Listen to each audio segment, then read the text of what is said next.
Brasil sempre se orgulhou de ser um país de portas abertas para o mundo. Aqui recebem abrigo as vítimas de guerras, da fome, das tragédias naturais, da perseguição política. Recentemente, novos contingentes de imigrantes com status de refugiados entraram em nosso território e chamaram a atenção para o tipo de ajuda que recebem. Os traços diferentes são a marca do Brasil. Cor da pele, religião, costumes, uma mistura que começou com os índios, os portugueses, seguiu com os imigrantes de vários países que adotaram o Brasil. Os migrantes vieram basicamente por escolha, bem diferente dos refugiados. Refugiado é toda pessoa que deixa ou seu país de origem ou o país que ele mora em razão de perseguição por diversos motivos, entre eles a religião, a cultura, a etnia, a própria nacionalidade, e que correm risco tanto com relação à integridade física ou até mesmo relação à própria vida. Segundo a Lei 9.474, que regulamenta esses casos, para ser aceita como refugiada, a pessoa precisa pedir e comprovar na justiça. Nos últimos 4 anos, o número de refugiados no Brasil praticamente dobrou, de pouco mais de 4.200 em 2011 para 8.400 no ano passado, de acordo com o CONARE, Comitê Nacional de Refugiados do Ministério da Justiça. As principais causas dos pedidos foram violação de direitos humanos, perseguições políticas, reunião familiar e perseguição religiosa. Mais de 12 mil pedidos ainda aguardam julgamento por parte do CONARE. Mas a aceitação dos pedidos não resolve todos os problemas. O preconceito fica e, com ele, toda a dificuldade de reconstruir a vida num país estranho. O avô do Marcelo veio da extinta Iugoslávia e os problemas que a família passou motivaram a criação da ONG ADOS, Instituto de Reintegração do Refugiado, que fica em São Paulo. A missão do ADOS é facilitar o processo de integração local de refugiados, solicitantes de refúgio e pessoas em situação análoga ao refúgio. A ONG começou com 3 voluntários 5 anos atrás e hoje tem mais de 300. Além das atividades assistenciais, os refugiados também sempre receberam aulas de português. Com o tempo, um novo projeto foi criado. O voluntariado continua, só que agora alguns refugiados também dão aulas de idiomas, o que é uma geração de renda para eles. Pichu é um dos professores. Ele veio do Congo há 6 anos, onde era advogado. Hoje, além de ensinar francês aqui, Pichu também faz parte de outras organizações. Por isso eu sou agora ativista para tentar defender o que é bom para defender a nossa cultura, a dignidade do ser humano. Porque o ser humano tem que ser considerado com dignidade, tem que ser tratado com dignidade, independente da cor, independente da origem, independente da raça, independente de tudo.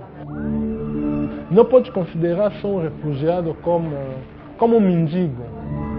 Por isso, a situação dos refugiados é, sim, uma questão humanitária.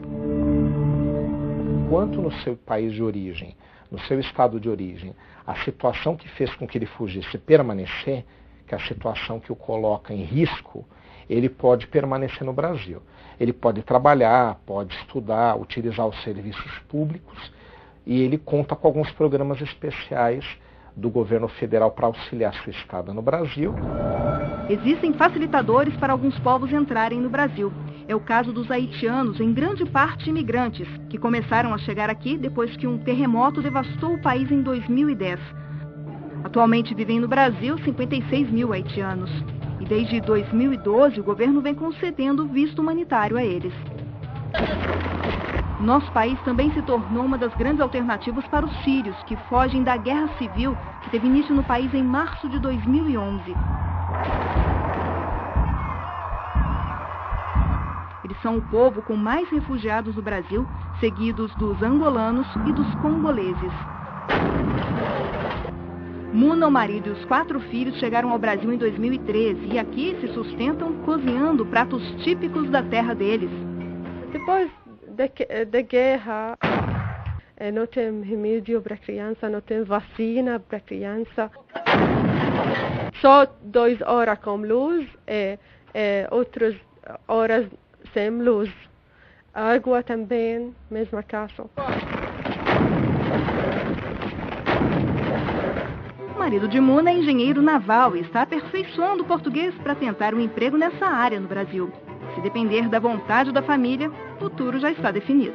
Acho que mais feliz aqui no Brasil porque minha criança, minha família, segurança, não tem base, não tem problemas. No futuro, tem bem vida aqui, ok, não volta para a Síria, senta aqui no Brasil para sempre.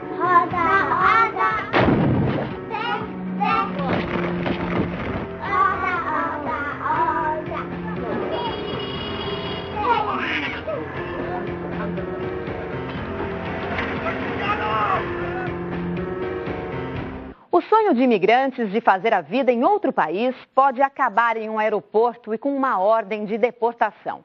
No Brasil, há casos de expulsão de estrangeiros que pediram asilo, uma atitude polêmica e considerada fora da ordem.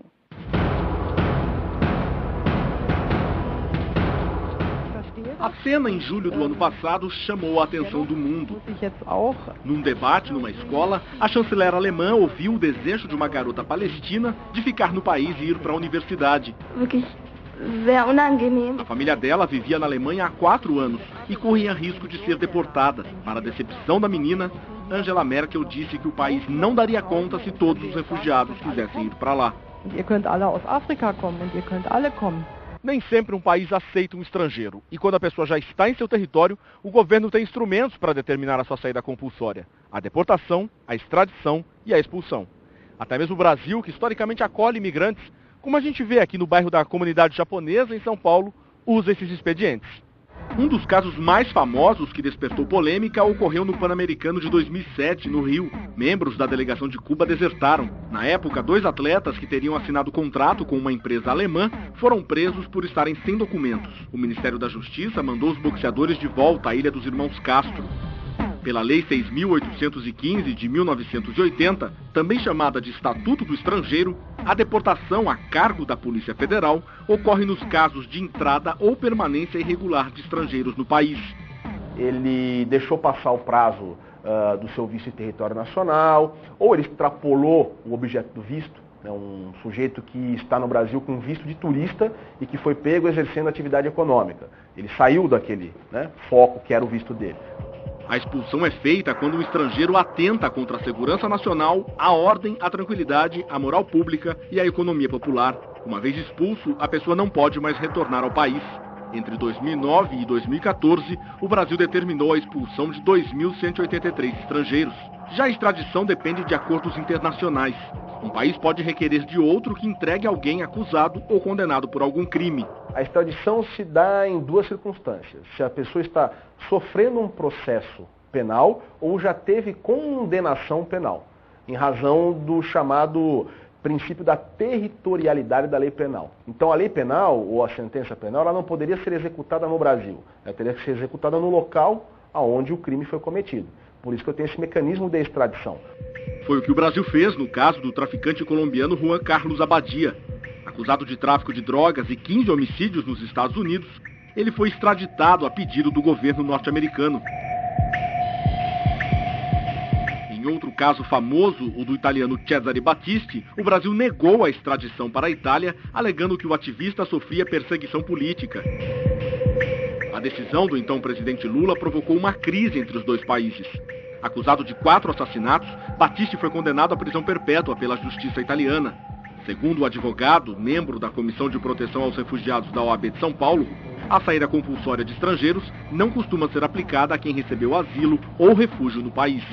Se é um refugiado ou um asilado, se é alguém que está sob proteção, ele vai ser processado, obviamente, no Brasil. Se for condenado, ele vai cumprir a sua pena. Mas ao final do cumprimento de pena, ele não poderá ser expulso. Por quê? Porque se eu expulsar, eu estaria decretando a morte dele. Seria a mesma coisa que condená-lo à morte. Então ele não vai poder sofrer esse mecanismo de saída compulsória. A não ser que cesse o risco. Então se aquela pessoa ela está no Brasil por uma razão que deixou de existir e ele cometeu um crime em território nacional, nesse caso, obviamente, ele poderia sofrer a saída compulsória pela expulsão. Eu queria saber se todo refugiado tem o direito de trazer a família dele. Pelo estatuto, sim. Qualquer refugiado tem direito de trazer seus familiares para o país que o recebe. Há um protocolo, naturalmente, uma burocracia, como se fosse um novo pedido de refúgio, mas o segurado tem direito, sim, de receber seus familiares.